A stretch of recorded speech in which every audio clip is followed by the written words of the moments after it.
ရသော်ဘုရားကဘုရားဘာသာဝင်သူတော်စင်တွေကိုစိတ်ကိုဗဟိုပြုပြီးတော့ဆုံးမဩဝါဒတွေပေးခဲ့တာဖြစ်တယ်လူတိုင်းဟာသစိတ်တပရိယောဓပနံလို့ဆိုတိုင်းကိုယ်စိတ်ကိုဖြူစင်အောင်ကြိုးစားဖို့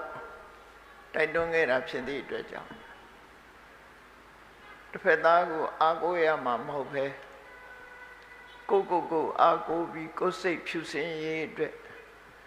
အလေးပေးကြိုးစားဖို့ဟောကြားခဲ့တာဖြစ်တယ်စိတ်ကိုထိမ့်သိမ်းဆောင်းရှောက်လို့စိတ်ကိုအုပ်ထိန်းနိုင်သွားပြီဆိုရင်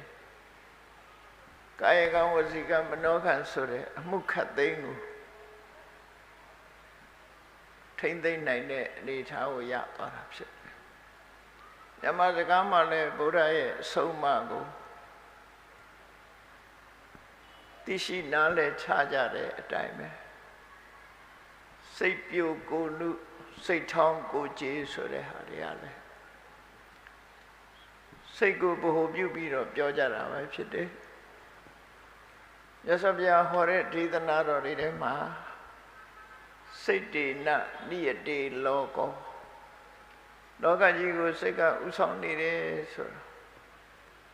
ဘာကြောင့်လဲဆိုရင်အခုလိုတရားဝဲကြီးကျင့်ပါမယ်ဆိုတာလေစိတ်ကူးကနေပြီးတော့စတင်ဖြစ်ပေါ်တာပဲဖြစ်တယ်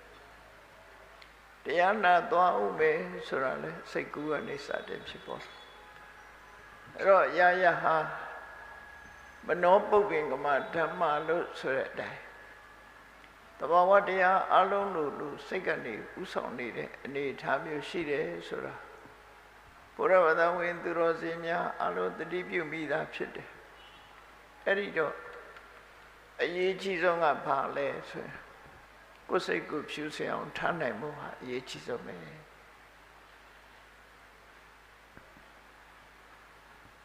စိတ်ဖြူစင်ဖို့အတွက်အဘိဓမ္မာမြတ်ဒေသနာမှာလည်းပဲစိတ်ရဲ့အညစ်အကြေးများနဲ့ထိုအညစ်အကြေးများကိုတန့်စင်ဆေးကြောနိုင်တဲ့စိတ်ဖြူစင်ကြောင်းတရားတွေကိုဟောကြားဆုံးမခဲ့တာဖြစ်တယ်လူတွေရဲ့ယဉ်ထဲမှာတဘာဝတရားနှမျိုးရှိတယ်အညစ်အကြေးနဲ့ထိုအညစ်အကြေးကိုတန့်စင်အောင်ဆေးကြောနိုင်တဲ့တဘာဝတရားစိတ်ရဲ့အညစ်အကြေးဆိုတာတဘာဝတရားတစ်ခုထိုအညစ်အကြေးကိုတန့်စင်ဆေးကြောနိုင်တဲ့တရားဆိုတာတဘာဝတရားတစ်ခုအဲ့ဒီတဘာဝတရားနှစ်ခုဘုရားဘာသာဝင်သူတော်စင်တို့အနေနဲ့စိတ်ရဲ့အညစ်အကြေးတွေကိုသိရှိနားလည်ပြီးထိုစိတ်ရဲ့အညစ်အကြေးတွေကိုဗာနဲ့ဆေးကြောရမယ်ဆိုတဲ့နိလန်းကိုမြတ်ဗုဒ္ဓဓမ္မရရှိထားပြီးသားဖြစ်ကြတယ်။ယန္နာဖြစ်သွားတယ်ဆိုတာစိတ်ရဲ့အညစ်အကြေးတွေကုံအောင်ဆေးကြောနိုင်လို့ယန္နာဖြစ်တယ်လို့ခေါ်တယ်။ဒိဋ္ဌိနဲ့ဝိသိကိစ္စလို့ခေါ်တဲ့အမှန်မမြင်ခြင်းအကျင့်နဲ့ပတ်သက်ပြီးတန်တရားပွားခြင်းဆိုတဲ့ဒီသဘာဝတရားနှစ်ခုကိုဆေးကြောလိုက်နိုင်တဲ့ပုဂ္ဂိုလ်ကိုသောတာပန်လို့ခေါ်တာကာမဂုဏ်အာယုန်စိတ်တွေကိုမုန်းတိစိတ်တွေကိုရှော့ချနိုင်တဲ့ပုဂ္ဂိုလ်ကိုတဂရကံလို့ခေါ်တယ်ကာမဂုဏ်အာယုန်စိတ်တွေကိုလုံးဝဖယ်ရှားမုန်းနေတဲ့စိတ်ကိုလုံးဝဖယ်ရှားနိုင်တဲ့အနေအထားရှိတဲ့ပုဂ္ဂိုလ်မျိုးကိုနာဂံလို့ခေါ်ပြီးစိတ်ရဲ့အညစ်အကြေးမှန်သမျှဆေးကြောတန့်စင်ရမှာပြည့်ပြည့်စုံသွားတဲ့ပုဂ္ဂိုလ်ကိုယဟန္တာလို့ခေါ်တာဒါကြောင့်မို့မိမိတို့ရဲ့စိတ်ရဲ့ဖြူစင်မှုမဖြူစင်မှုဆိုတာတွေကိုအလေးနဲ့ထားပြီးတော့ဆင်ញင်သင်သားခြင်းဖြင့် မြတ်ဗုဒ္ဓလမ်းပြတော်မူခဲ့တဲ့အတိုင်းနိဗ္ဗာန်ခရီးရောက်အောင်ရှောက်လန်းကြရမှာဖြစ်တယ်ဘုရားဘာသာဝင်နေအနေနဲ့နောက်ဆုံးနိဗ္ဗာန်လမ်းကြောင်းကိုရှောက်ပြီးဆိုတဲ့အခါစိတ်ဖြစ်စေမှုအခြေခံနေပြီးတော့ကာယကံဖြူစင်မှုဝစီကံဖြူစင်မှုဆိုတာကစပြီး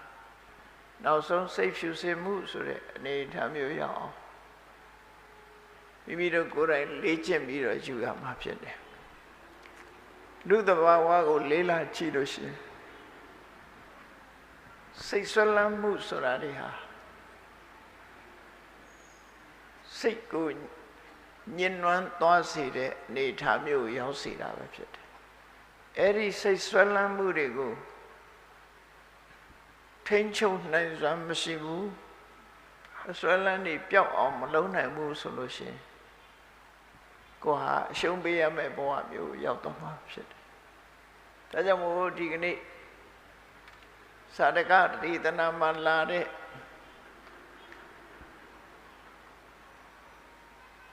ဓမ္မထဆဆတ်ကိုအခြေခံပြီးတော့စိတ်ဆွလမ်းမှုကိုဘယ်လိုလုပ်ရင်အောင်နိုင်တယ်ဆိုတဲ့နိလန်းလေးတွေကိုမှတ်သားကြဖို့လိုအပ်တယ်ပေါ့အဓိကထားပြောမဲ့စိတ်ဆွလမ်းမှုကဘာတွေလဲလို့ဆိုရင်နံပါတ်1ကမနာလိုဝန်တိုးခြင်းလို့ဆိုတဲ့အိတ်တာလူလောကမှာလူအတိုင်းဝိုင်းမှာဒုက္ခအပေးဆုံးအရာဖြစ်တယ်ကိုယ်ရဲ့တာသွားလို့ရှိရင်မနာလိုမရှုစိတ်ဖြစ်တယ်လူချင်းချင်းမုဒိတာမပွားနိုင်ဘူးအောင်မြင်သွားတဲ့ပုဂ္ဂိုလ်အပေါ်မှာဘလို့မုန်းတီးတဲ့စိတ်တွေဖြစ်ပွားခြင်းဟာလူတွေရဲ့ယင်ထဲမှာဆွဲလန်းနေတဲ့အရာတစ်ခုပဲဖြစ်တယ်အဲ့ဒီအိတ်တာဆိုတဲ့ယင်ထဲကဆွဲလန်းစေတတ်တဲ့သဘာဝတရားဟာလူလောကကြီးတစ်ခုလုံးကိုနှိမ့်ဆက်နေတယ်လွှမ်းမိုးချုပ်ကင်ထားတယ်မနာလိုစိတ်ကင်းစင်တဲ့ပုဂ္ဂိုလ်ဟာအလွန်ရှားတဲ့အနေထားမျိုးရောက်ပြီးလူအတိုင်းဝိုင်းထဲမှာမနာလိုခြင်းဆိုတဲ့အိတ်တာတရားဟာလွှမ်းမိုးပြီးတော့နေခဲ့တာဖြစ်တယ်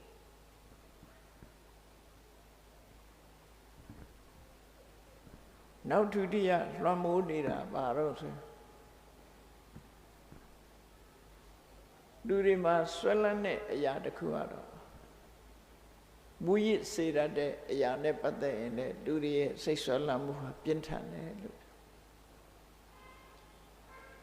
အယက်သေးစားနဲ့ပတ်သက်ရင်လည်းဆွဲလန်းတယ်မူရစ်မှုနဲ့လည်းပတ်သက်ပြီးတော့ဆွဲလန်းတယ်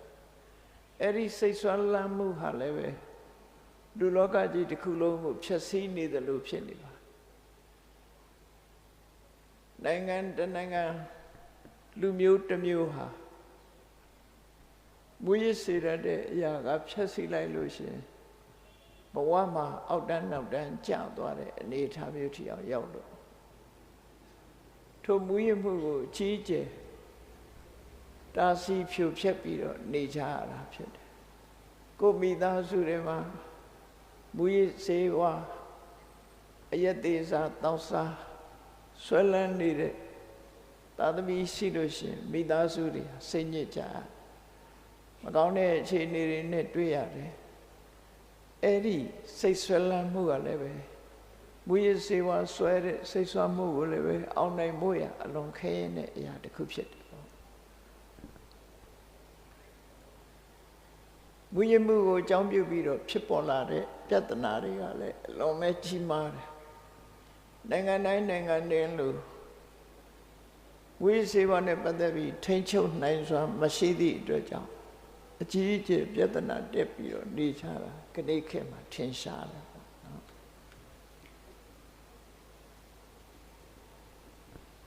အဲ့ဒီဒီစိတ်ဆွဲလန်းမှုကိုလည်းပဲကျော်လွှားနိုင်ဖို့မြတ်ဗုဒ္ဓရဲ့အဆုံးအမနဲ့ညီကြိုးစားအထောက်အပံ့ဖြစ်တယ်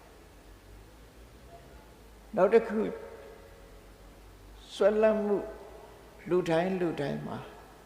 မတော်လှန်နိုင်တဲ့ဆွဲလန်းမှုကဘာလို့ဆိုချစ်ခင်ခြင်းနဲ့မုန်းတီးခြင်းပဲဖြစ်တယ်ချစ်ချင်းမုန်းခြင်းဆိုတာလည်းပဲလူရဲ့ရင်ထဲမှာဆွဲနေတဲ့အရာဖြစ်တယ်အဲ့ဒီချစ်ချင်းမုန်းခြင်းဆိုတာကိုမတော်လှန်နိုင်ဘူးဒီအစွဲလန်းကိုမဖြောက်နိုင်ဘူးဆိုရင်ဘဝမှာကြာဆုံးမှုနဲ့ကြုံတွေ့နိုင်တယ်ဒီကနေ့ခေတ်အဂတိလိုက်စားရဲဆိုတာချစ်ချင်းကြောင့်တစ်မျိုးမုန်းခြင်းကြောင့်တစ်ဖုံးလူလောကမှာမမျှတမှုတွေဖြစ်ခြင်းဟာချစ်ချင်းမုန်းခြင်းကိုအခြေခံတာပဲဖြစ်တယ်အဲ့တော့လူလောကကြီးကိုနှိပ်စက်နေတဲ့စိတ်ဆွဲလန်းမှု၄မျိုးလို့ပြောရမှာဖြစ်တယ်ဒါကဒီစာရကဒေသနာအရာပြောတယ်တခြားဟာတွေလည်းစိတ်ဆွဲလန်းမှုတွေရှိနိုင်သေးတယ်နံပါတ်၁ကအိတ်တာမနာလိုစိတ်အဲ့ဒီမနာလိုစိတ်ကလည်းဖြည့်ပြောင်းဖို့အလွန်ခဲနေပေါ့လူလောကကြီးကိုအကျိုးမပြုတဲ့မနာလိုစိတ်အယက်သေးစားဆွဲလန်းတဲ့စိတ်ချစ်ခင်ဆွဲလန်းတဲ့စိတ်မုန်းတီးဆွဲလန်းတဲ့စိတ်ဆိုဒီ၄မျိုးဟာပြင်းထန်တဲ့အစွဲ၄မျိုးစိတ်ဆွဲ၄မျိုးလို့ခေါ်တယ်အဲ့ဒီစိတ်ဆွဲမှု၄ရပ်ဟာဘလောက်ဒုက္ခပေးတယ်လဲဆိုတာကိုစာရကဒေသနာမှာဟောထားတဲ့အတိုင်းဟောပြောမှာဖြစ်တယ်သို့သောမိမိတို့ဘဝမှာလက်တွေ့ကြကြကျင့်သုံးနိုင်ဖို့ကိုယ်ပိုင်အတွေ့အကြုံလေးတွေကိုလည်းပဲဒီထဲမှာထည့်သွင်းပြီးဒီစိတ်ဆွဲလန်းမှုတွေဘလောက်ဒုက္ခပေးတယ်ဆိုတာချက်ထွင်ပြီးတော့သိနိုင်မှာပဲဖြစ်တယ်ပေါ့နော်အဲ့ဒီစိတ်ဆွဲလန်းမှုတွေကိုတမန်အားဖြင့်မှန်ကန်တဲ့အတွေးနဲ့ပယ်ဖြောင်းနိုင်တော့လေအမြစ်ပါပြုတ်အောင်ပယ်ဖြောင်းဖို့ကြတော့မြတ်ဗုဒ္ဓဟောကြားတဲ့ဝိပဿနာကျင့်စဉ်ကိုကျင့်ရမှာဖြစ်တယ်ဝိပဿနာကျင့်စဉ်ကိုကျင့်လို့အမှန်တရားကိုသိမြင်တဲ့အခါမှာထိုစိတ်ဆွဲလန်းမှုတွေရဲ့အရင်အမြစ်ဖြစ်တဲ့အခြေခံဝိမြစ်နှစ်ခုလို့ခေါ်တယ်အဝိဇ္ဇာနဲ့တဏှာဒီနှမျိုးဟာလုံးဝ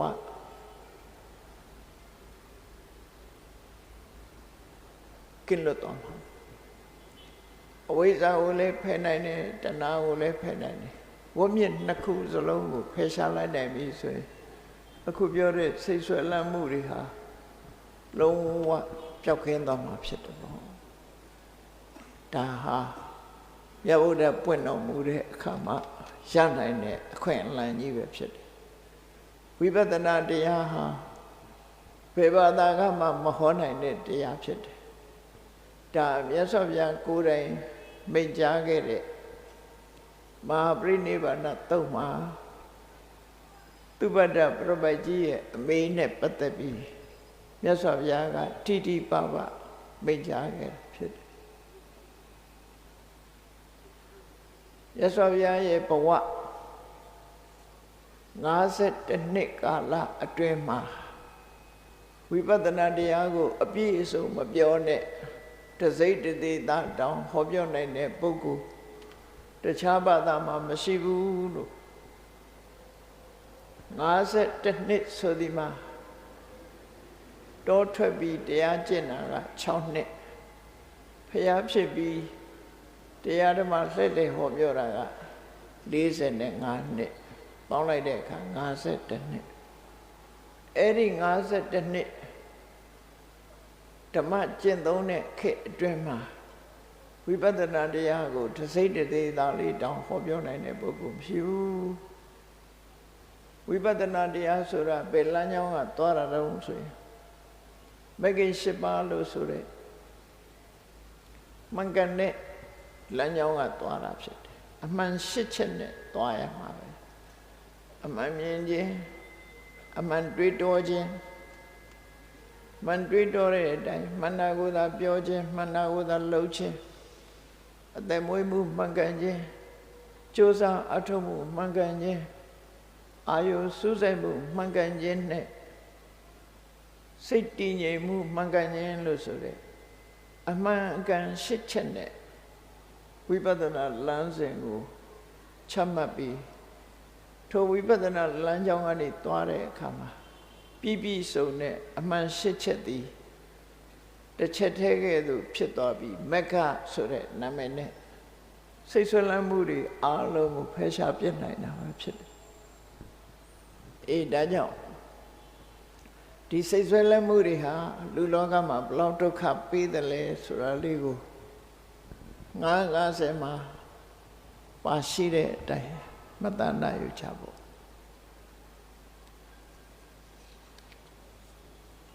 နံပါတ်1ကမနာလိုဝန်တိုစိတ်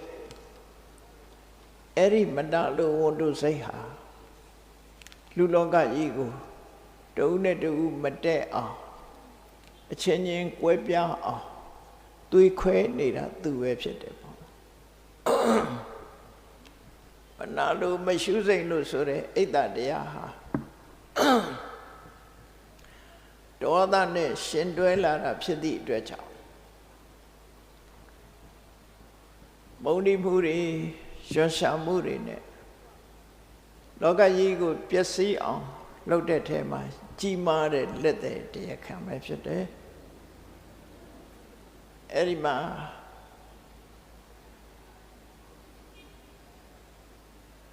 မနာလိုဝန်တိုခြင်းလို့ဆိုတဲ့အိတ်တာမနာလိုဝန်တိုစိတ်ဆွဲကြုံတွေ့ခဲ့ရတဲ့ပုဂ္ဂိုလ်တူရဲ့ဘဝဇာတ်လမ်းကိုပြန်ပြီးတော့ပြောထားတာသူကဘာတော့ဆိုမနာလိုဝန်တိုမှုဖြစ်เสียရတဲ့အကြောင်းမျိုးစုံရှိတဲ့ထဲမှာဒီနေရာမှာအဖြစ်များတဲ့သူ့ဘဝအတွေ့အကြုံကိုပြောမှာဖြစ်တယ်အဋ္ဌိယကာရဏရာဇပနာပိသိံပရောဟိတသောမအဋ္ဌိနိဝေဒေတိတတ္တမဟာအနုတ္တုယကောဘဝအတွေ့အကြုံတစ်ခုအနေနဲ့သူကပြောတာအဲ့ဒီဇလန်လေးကဘုရင်ကြီးတစ်ပါးရဲ့အတွေ့အကြုံပဲဖြစ်တယ်ပါရဏသီမြို့ကဘုရင်ကြီးတစ်ပါးဟာချုံပေါ်လှပတဲ့အက္ခမေဟတိဒေဝီမိဖုရားကိုမြောက်စားပြီးမောမမိတ်တံထောင်ချီရှိတဲ့ထဲကထိုမိဖုရားကြီးကိုဥစားပေးခဲ့တယ်မိဖုရားကြီးကဘုရင်ကြီးကိုအခွင့်အရေးတစ်ခုတောင်းတယ်ဘုရင်ကြီးကအဆုပေးတဲ့အခါမှာသူကအခွင့်အရေးတစ်ခုတောင်းတယ်ဘာတောင်းလို့ဆိုရင်သူမှတ်တော့ဘယ်အမျိုးသမီးနဲ့မှမပတ်သက်ရဘူးဆိုဆိုတောင်းတယ်နော်ဘုရင်ကြီးကအစပထမတော့ညင်းတယ်ပြောပါများတဲ့အခါကျတော့သူ့ရဲ့စိတ်ဓာတ်ပြောကြမှုနဲ့လိုက်လျောလိုက်တယ်ပေါ့အဲ့ဒီလိုက်လျောလိုက်တဲ့မိဖုရားကြီးဟာသူ့ပေါ်သစ္စာရှိလားဆိုတာကြည့်ဒီမိဖုရားကြီးပေါ်မှာသူဟာမနာလိုဝန်တိုစိတ်တွေအများကြီးဖြစ်ခဲ့တယ်ဖြစ်ပြပုံဇာလံကတော့ဘာတော့ဆိုတိုင်းပြည်မှာစီရေးကိစ္စရှိလို့ဘုရင်ကြီးကစစ်ထွက်မယ်စစ်ထွက်တဲ့အခါမှာမိဖုရားကြီးကသူ့ဘာအတူလိုက်ဖို့တောင်းဆိုတယ်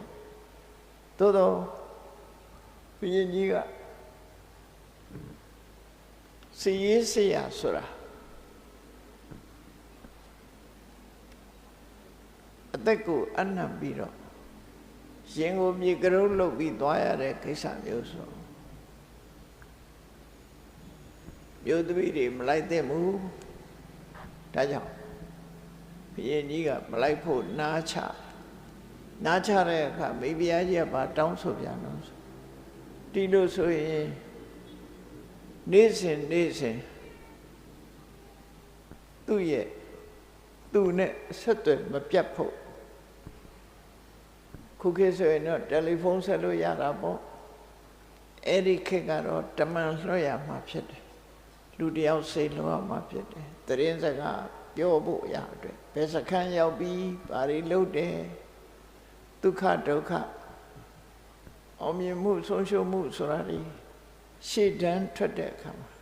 ဒီသတင်းကိုသူနေတိုင်းရခြင်းနဲ့ဆိုဘုရင်ကြီးကစခန်းတစ်ထောက်ရောက်တိုင်းလူတယောက်လွတ်တယ်မိဖုရားကြီးစီလွတ်ရတယ်အသွားမှာ36စခန်း36ယောက်ကိုလွတ်လိုက်တယ်ထို့တူပဲအပြန်မှာလည်းပဲ32စခန်း32အပြန်မှာလည်း32ယောက်ကိုလွတ်တယ်အသွားမှာလည်း32ယောက်ကိုလွတ်တယ်အလုံး64ယောက်မိဖုရားရှိစီတမန်လွှတ်ရတည်င်းပြောဖို့အတွက်တမန်လွှတ်ရနောက်ဆုံးဘုရင်ကြီးကအောင်မွေးရလို့တိုင်းတော်ပြည်တော်ပြန်လာတဲ့အခါမှာအာကိုယုံကြည်ရတဲ့ပရောဟိတ်ကြီးကိုဘုရင်ဆိုတာအခမ်းအနားနဲ့အောင်မွေးရလာတဲ့အခါမှာမြို့ကိုအခမ်းအနားနဲ့ဝင်ရမှဖြစ်သည့်အတွက်ကြောင့်ပြင်ပမှာဒီတိခက်တဲနန်းလို့ခေါ်တဲ့ယာယီဆန္နန်းဆောက်ပြီးတော့ခန်းချမိဖုရားရှိစီသတင်းပို့ဖို့အဲ့ဒီအချိန်မှာပရောဟိတ်ပုံနာရုပ်ရည်ဆင်းကအလွန်လှပတဲ့ပရောဟိတ်ပုံနာကြီးမိဖုရားရှိစီသတင်းပို့ဖို့စီမံလုပ်ဖို့လွတ်လိုက်တယ်ပြောရမယ်ဆိုရင်အဲ့ဒီပရောဟိတ်ပုံနာကြီးနဲ့ပတ်သက်ပြီးအလုံးမိဖုရားကြီးရဲ့အကျင့်စာရိတ္တတွေကုန်ပေါ်လွန်သွားတယ်ပရောဟိတ်ပုံနာကြီးရောက်တဲ့အခါကျတော့မိဖုရားကြီးကပရောဟိတ်ပုံနာကိုကြည့်ပြီးတော့သူနဲ့ပျော်ပါဖို့တောင်းဆိုတယ်ပရောဟိတ်ပုံနာကဒီကိစ္စမျိုးသူဘယ်တော့မှမလုပ်ဘူးသူသိခါသူထိန်းတယ်မလုပ်ပြရစေနဲ့တဏ္ဍန်တောင်းမှမရတဲ့အခါမှာနောက်ဆုံးမိဖုရားကြီးကအကောက်ကြံပရောဟိတ်ပုံနာကိုတေချောင်းကြံတေချောင်းကြံပြီးဘုရင်ကြီးရောက်လာတဲ့အခါမှာတဏ္ဍဥတင်တယ်ပေါ့ပရောဟိတ်ပုံနာကသူ့ကိုစော်ကားပါတယ်ဆိုတဲ့လီဆယ်ပြီးတိုင်တန်းမှုလုပ်တယ်အဲ့ဒီမှာဒီချိန်မှာဘုရင်ကြီးရဲ့ဝန်တိုစိတ်တွေပြင်းထန်ချက်ချင်းပေါက်ကွဲလာဒီဝန်တိုစိတ်ဆိုတာအဲ့ဒါနော်သူမိဖုရားကြီးကိုစော်ကားတယ်လို့လည်းသိလိုက်ရောဘုရင်ကြီးရဲ့ဝန်တိုစိတ်ဟာအလုံးကိုပြင်းထန်ချက်ချင်းပရောဟိတ်ပုံနာကိုဖမ်းဖို့အမိန့်ပေးတယ်ဖမ်းပြီးတော့သေဒဏ်ချမှတ်လိုက်တယ်သို့သောပရောဟိတ်ပုံနာကြီးကအသိပညာထက်မြက်တဲ့ပုဂ္ဂိုလ်ဖြစ်တော့ဖမ်းဆီးပြီးတတ်မဲ့မင်းမှုတန်းတွေကိုအကျိုးအကြောင်းပြောပြတယ်ဘုရင်ကြီးနဲ့ပတ်သက်တဲ့ကိစ္စတွေငါစီမံနေတာဖြစ်တော့ဘုရင်ကြီးထားတဲ့ပစ္စည်းဥစ္စာတွေမြုပ်နှံထားတဲ့ငွေကြေးဒနာတွေ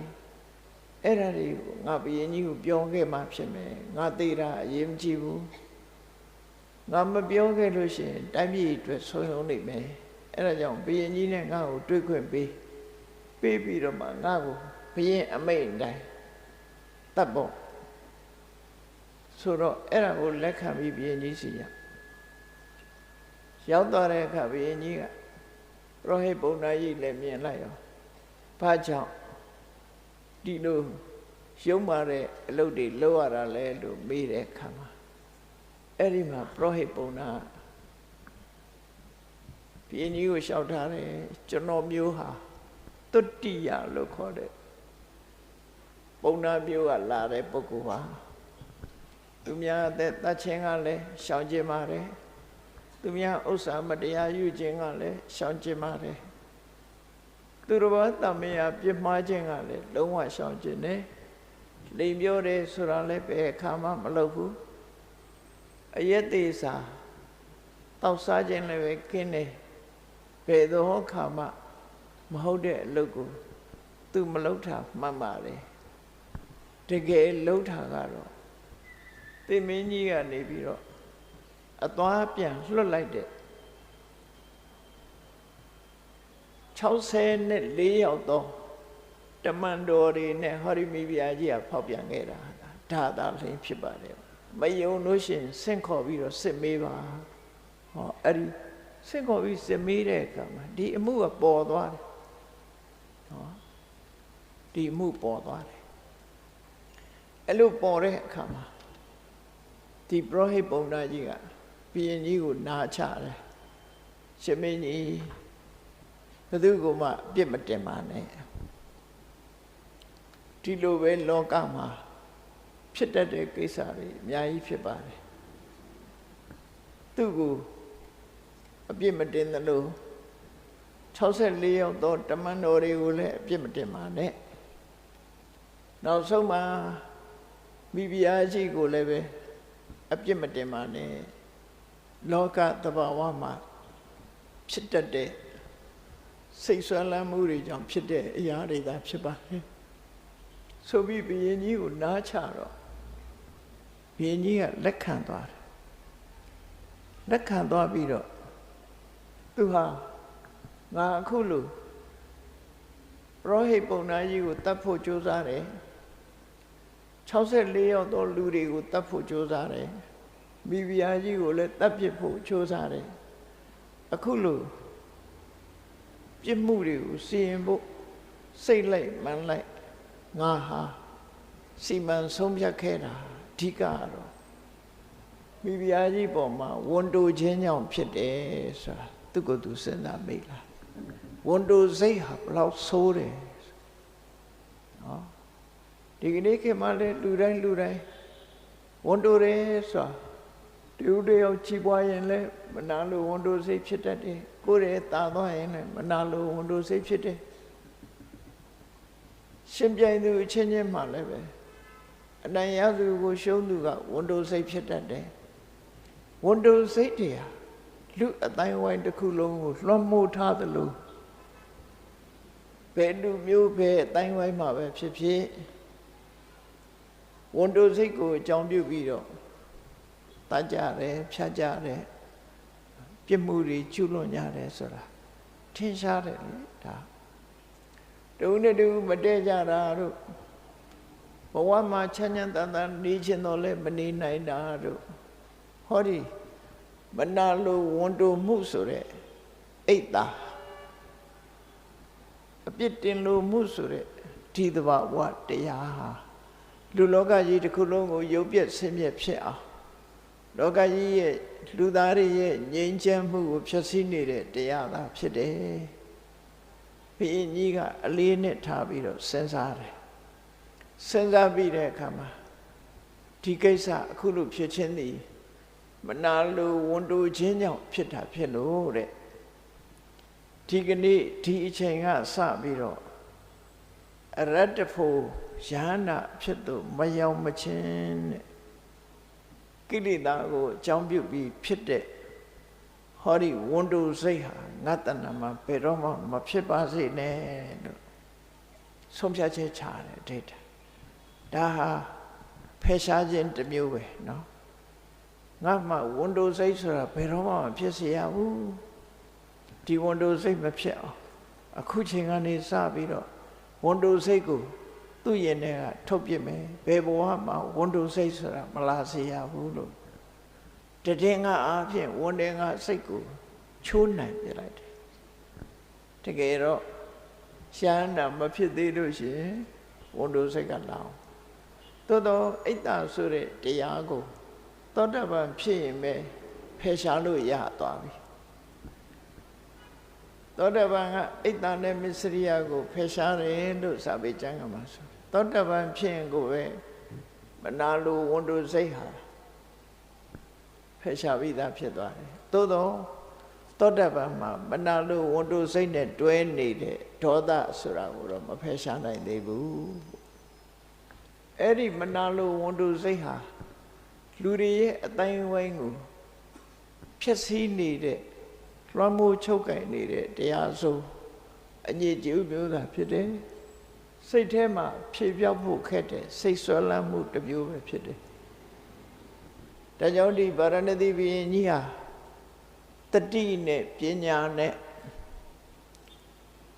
ဒီနှစ်ခုကိုယ်မှာဖြစ်နေတဲ့အရာကိုအာယုံစိုက်တာကတတိ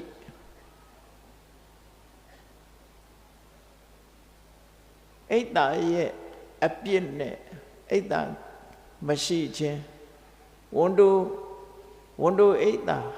မရှိခြင်းရဲ့အကျိုးမနာလိုဝန်တိုခြင်းရဲ့အပြစ်မနာလိုဝန်တိုမှုကင်းခြင်းရဲ့အကျိုးဆင်ញင်သုံးသပ်ပြီးတော့အိတ်တာတရားဘယ်တော့မှမဖြစ်စေဘူးဆိုပြီးအဋိဋ္ဌံပြီးစိတ်ဆုံးဖြတ်တဲ့အခါမှာသူဟာနောက်ဘဝတစ်ခုရောက်လာတဲ့အခါမှာဘယ်တော့မှဝန်တိုစိတ်သူ့မှာမဖြစ်တော့ဘူးဒါဒီဘဝတည်းမဟုတ်ဘူးနောက်ဘဝတစ်ခုရောက်တဲ့အခါမှာလည်းပဲသူ့ရဲ့မနာလိုဝန်တိုစိတ်ဆိုတာမရှိတဲ့ပုဂ္ဂိုလ်အဖြစ်ကိုရောက်လာသူဟာစိတ်ဆွဲလန်းမှုတစ်ခုကိုအောင်နိုင်လိုက်တဲ့ပုဂ္ဂိုလ်တစ်ခုပဲဖြစ်တယ်ပေါ့နော်ဒါယဟန္တာဖြစ်ပြီးတော့ဖယ်ရှားနိုင်တာမဟုတ်ဘူးဆုံးဖြတ်ချက်တစ်ခုနဲ့ပဲသူမနာလိုဝန်တိုစိတ်ကိုအောင်နိုင်လိုက်တဲ့ပုဂ္ဂိုလ်ဆိုဘုန်းကြီးတို့တွေလည်းကိုယ်စိတ်ကိုဆုံးမပြီးတော့မနာလိုဝန်တိုစိတ်မျိုးငါမှမဖြစ်စေရဘူးမုရိဒာဆိုတဲ့တရားကိုအလေးနဲ့ထားပွားများအထုတ်ခြင်းဖြင့်ဖယ်ရှားပြရမှာပဲဖြစ်တယ်ဒီစိတ်ဆွဲလန်းမှုကိုဖယ်ရှားနိုင်မှုကြွားမြတ်စွာဘုရားရဲ့ဆုံးမတရားတော်တွေဆိုတာလက်တွေ့ကျင့်သုံးမှအကျိုးသက်ရောက်မှုဖြစ်တယ်ကိုယ်ွယ်ဖို့ပူဇော်ဖို့တဲ့ကိုယ်တိုင်ကျင့်သုံးမှုအတွက်မြတ်စွာဘုရားဟောတာဖြစ်တယ်ဒါကိုသတိထားရမှာပေါ့နော်နောက်တစ်ခုကတော့လူတွေရဲ့စိတ်မှာအယက်သေးစားတောက်စားတဲ့အခါမှာဆွဲလန်းသွားတယ်မတော့ရမနေနိုင်တဲ့အနေအထားမျိုးရောက်ပြီးတော့နော်ဆွဲလန်းတတ်တယ်ဆိုတာအလုံးအသိပဲမူရစေဝါတွေကဆွဲလန်းတတ်တယ်အယက်သေးစားတောက်စားမှုပါလေဆွဲလန်းတတ်တယ်တချို့များဆိုရင်သေသည်ထီအောင်မဖြတ်နိုင်လောက်အောင်ဆွဲလန်းပြီးတော့သွားရတယ်စိတ်ဆွဲလန်းမှုတစ်မျိုးတည်းမှာအယက်သေးစားပေါ်မှာဆွဲလန်းခြင်းဟာပြင်းထန်တယ်လို့အယက်သဘောကောနဲ့ဒီခုံချုပ်သွားတယ်အဲ့ဒါနဲ့ပတ်သက်ပြီးတော့လည်းပဲဒီဇလန်နဲ့မှာပါတဲ့ခုနကဗာရဏသီမြင်းဘဝကနေပြီးစောင့်တည်ခဲ့တဲ့ပုဂ္ဂိုလ်ဟာဘဝတစ်ခုမှာအယက်သေးစားတောက်စားလို့တဲ့ဆွဲလန်းမှုကိုသူဖယ်ရှားနိုင်ခဲ့တယ်ပေါ့နော်သူ့ရဲ့အဋိဋ္ဌံဖြင့်ဒီစိတ်ဆွဲလန်းမှုကိုအောင်နိုင်အောင်လုပ်ခဲ့ဘူးတယ်သူ့ရဲ့ဘဝအတွေ့အကြုံကိုပြန်ပြီးတော့ပြောတဲ့အခါမှာမတ္တောအဟံမဟာရာဇဗုဒ္ဓမန္တာနိခါရယေတတသောကိနာဟံဖုတ်ထောမစ္ဆပန္နဝိဝေစယေသူဟာအယက်သေးစားကိုဘာကြောင့်ဒီဘဝတည်းမကဘူးဘဝဆက်ဆက်မှာအယက်မုန်းသွားတဲ့ပုဂ္ဂိုလ်အယက်ဆွဲလန်းမှုကိုဖယ်ရှားတွန်းလှန်လိုက်တဲ့ပုဂ္ဂိုလ်ဘာကြောင့်ဖြစ်ရသလဲဆိုအတူချုပ်ကသူဟာအယက်မူးပြီးတော့သူ့သားကိုတတ်ပြီးတော့သားရဲ့အသားနဲ့ပွဲတော်တီးခဲ့ဘူးတယ်ကိုချစ်လာဆိုတော့သားလေးရဲ့အသားနဲ့အယက်မူးနေတဲ့အချိန်မှာကိုသားကိုတတ်စားခဲ့တာကြောင့်မို့ဒီအယက်ရဲ့ဆိုးဝါးမှုကိုသူသိပြီးတော့ဘယ်သောခါမှယန္တာမဖြစ်မချင်းနော်ဒီလိုဘဝကိုပျက်စီးစေတတ်တဲ့အယက်ဆိုတာငါဘယ်တော့မှမတော့တော့ဘူးလို့ဘဝတစ်ခုမှာသူဟာမြေမှုန့်ကိုမျက်နှာကိုတုပ်လိမ့်ပြီးတော့သေချာပေါ့အဋိဋ္ဌံခဲ့တာဖြစ်တယ်ပေါ့ဒါသူတို့ခေတ်ကပေါ့တခုလုံးတော့မယ်ဆိုရင်မြေကြီးကိုတက်တည်တည်တဲ့အနေနဲ့မြေမှုန့်ကိုလက်နဲ့ယူပြီးတော့မျက်နှာကိုပုတ်ပြီးတော့ဘယ်တော့မှ ဒီဟာကိုမကျူးလွန်တော့ဘူးအခုကတော့လက်တန်းချင်းချိတ်ပြီးတာတို့လက်ဝါးချင်းရိုက်ပြီးတော့လောက်ကြတာဒါတဘာဝနော်သူရှင်ကျေးမှုနဲ့သူလောက်ကြအဲ့တော့အဖြစ်ပြက်ကဒီလိုဗာရဏသီဘုရင်ဖြစ်ခဲ့တော့ကသူဟာအရက်မရှောင်နိုင်နဲ့အရက်အမြဲတမ်းဆွလန်းနေတဲ့ဘုရင်ကြီးတူဖြစ်ခဲ့တယ်အမြဲတမ်းအရက်နဲ့ပဲပျော်မွေ့ပြီးတော့နေတယ်တနေ့ကျတော့အဖြစ်ဆိုးတစ်ခုကဘလို့ကြုံသွားတော့ဆိုသူ့မှာသားကလေးတူထွန်းကားထားတယ်ကလေးပေါက်စားအလွန်ငယ်သေးတဲ့အရွယ်လေးတရေမှာသူဟာအရေးကြိုက်တယ်လို့အသားလည်းအလွန်ကြိုက်တယ်ဥပုံနေတရေမှာသူကိုယ်တိုင်အမိန့်ထုတ်ထားတာအသားမပေါ်ရဘူးမာခာတသမယလို့ခေါ်တယ်ဘုရားမှာဟုတ်သည်ဖြစ်စေမဟုတ်သည်ဖြစ်စေတရားဝါတွေကိုမတတ်ရဘူးအသားမပေါ်ရတဲ့နေ့ဆိုပြီးတော့သတ်မှတ်ပေးထားရှိတယ်အဲ့တော့ဘုရင်ကြီးကလည်းအသားမပါရင်ပွဲတော်မတည်ဘူးဖြစ်သွားပုံကတော့စရောဂဲကကျွတ်တင်ပြီးတော့အသားကိုတရက်ဝယ်ထားတယ်အခုခေတ်လို့ရေခဲတက်တာကရှိတာမဟုတ်ဘူးလေအသားကိုလာပြီးနေလို့ဥပုံနေမှာအသားမတတ်ရဘူးဆိုတဲ့အခါမှာအဖိတ်နေလို့ကအပူဝယ်ထားတယ်သို့တော့သူဝယ်ထားတဲ့အသားသေးသေးချာချာမသိမ်းတော့ဘရင်မွေးထားတဲ့ခွေးတွေဝင်စားသွားတယ်နောက်ရက်ဘရင်ကြီးကပ်ဖို့ဆက်ဖို့အသားမရှိတော့မရှိတော့ဘုရင်ကြီးကလည်းအသားမပါရင်ဘယ်တော့အခါမှပွဲတော်မတည်ဘူးဆိုတော့စရောဂဲဟာအကြက်ရိုက်ပြီးပြပြရှိရှိသွားပြီးတော့အကြံဉာဏ်တောင်းတယ်သူ့မှာအသားလည်းမရှိဘူးလက်ဖြင့်ကအသားမပါရင်ဘုရင်ကြီးကလက်ခံမှာမဟုတ်ဘူးအဲ့ဒါဘယ်လိုလုပ်ရမလဲဆိုပြပြကြီးကအကြံပေးတယ်အေးဘုရင်ကြီးကသူ့သားလေးတွေ့လို့ရှိရင်ကြံတာအလုံးကိုမေ့နိုင်တယ်သားကလေးနဲ့ပဲဒီချော့မြူပြီးတော့ကြံတာတွေအကုန်လုံးမေ့သွားနိုင်တယ်အဲ့တော့ပွဲတော်တည်တဲ့အချိန်မှာငါကသားလေးကိုယူပြီးဘုရင်ရဲ့ပေါင်းမော်တင်ပေးထားမယ်အဲ့ဒီအချိန်မှာမင်းပွဲတော်ဆက်အဲ့ဒီကြံကြံတိုင်းစားတော့ကဲကခက်လန့်လန့်နဲ့အသားမပါတဲ့ပွဲတော်ကိုတည်လာဒီအချိန်လေးမှာမိဖုရားကြီးကသားကလေးကိုချီလာပြီးဘုရင်ကြီးပေါင်မော့တင်ပေးလိုက်တယ်ဘုရင်ကြီးကသားကလေးမြင်ကြတဲ့ဟာသူကသားကလေးကလွယ်လို့ဘာမှအာရုံမဆိုင်ဘူးသို့တော့စရောကဲရောက်လာပြီးတော့ထမင်းပွဲကိုကြည့်လိုက်တဲ့အခါမှာအသားမပါတာတွေ့တယ်အရက်ကလည်းမူးနေပြီမူးနေအောင်တောက်ထားတာဘာမှတတိမရှိတော့ဘူးအဲ့ဒီအချိန်မှာအသားပဲ့မလဲလို့ဆိုတော့ဒီနေ့ဟာဥပုံနေ့အသားမပေါ်ရတဲ့နေ့ဖြစ်သည့်အတွက်ကြောင့်အသားမပါနိုင်ပါဘူးလို့ရှောက်တဲ့အခါမှာသူ့သားလေးကိုလက်ကုပ်ချိုးပြီးရော့ခုချက်ချင်းချက်ခဲ့ဆိုသားလေးကိုတတ်ပြီးတော့ချက်ခိုင်းလိုက်တယ်ဘုရင်ကြီးကိုကြောက်လို့ဘယ်သူမှမပြောရဲဘူးငိုလည်းမငိုရဲကြဘူးသားကလေးဟာအချောင်ဘုရင်ကြီးပွဲတော်စာဖြစ်သွားတယ်နော်သိဆုံးပြီးတော့အဲ့လိုသားရဲ့အသားကိုစားပြီးတော့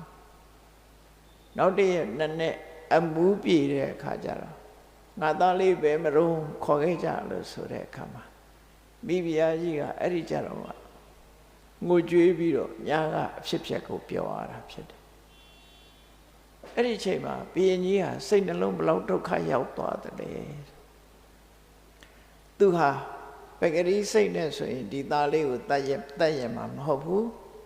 အရက်မူးနေသည့်အတွက်ကြောင့်ဒီကလေးကိုတတ်လိုက်တယ်တတ်ရုံနဲ့မကဘူးသူ့သားရဲ့အသားကိုတောင်စားတယ်ဆိုတော့ဒီအဖြစ်ဆိုးကြီးဟာ အယက်သေးစာတောက်စားခြင်းကြောင့်ဖြစ်တာပဲဒါကြောင့်မို့အယက်သေးစာအခုလို့အဖြစ်ဆိုးနဲ့ဂျုံစေတတ်တဲ့ဘဝမှာဘာကိုမှမစင်စားနိုင်တော့အောင်ပျက်စီးသွားတဲ့အယက်မျိုးကိုငါဒီကနေ့ကစပြီးဘယ်တော့မှမတောက်တော့ပါဘူးလို့ဒိဋ္ဌာန်လိုက်တာအဲ့ဒီဒိဋ္ဌာန်လိုက်သည့်အတွက်ကြောင့်အဲ့ဒီဘဝကစပြီးတော့အခုနောက်ရောက်လာတဲ့ဘဝတွေထီအောင်သူဟာဘယ်တော့မှအယက်မတောက်တဲ့လူဖြစ်သွားတယ်ဒါအဋိဋ္ဌာန်ယုံနဲ့ပဲဒီလိုစိတ်ဆွဲလမ်းမှုတစ်ခုအောင်မြင်ခဲ့တယ်ဒီစိတ်ဆွဲလမ်းမှုဆိုတာအလွန်ကြီးတာတချို့ဆိုကိုမစားပါနဲ့ကွန်းရဖြတ်ခိုင်းတာတော့မဖြတ်နိုင်ကြဘူးเนาะအရက်မပြောနဲ့ကွန်းရလဲဆွဲရထားပဲလူတွေမှာ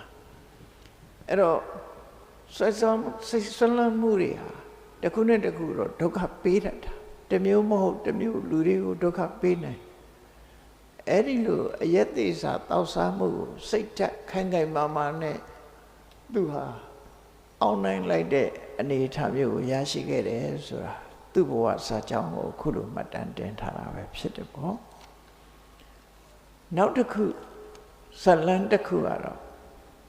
အဲ့ဒီပုဂ္ဂိုလ်ပဲဘဝတစ်ခုမှာသူကကိတဝါသောနာမဟာရာဇပုဒ္ဒောပစ္စေကဘောဓိမေ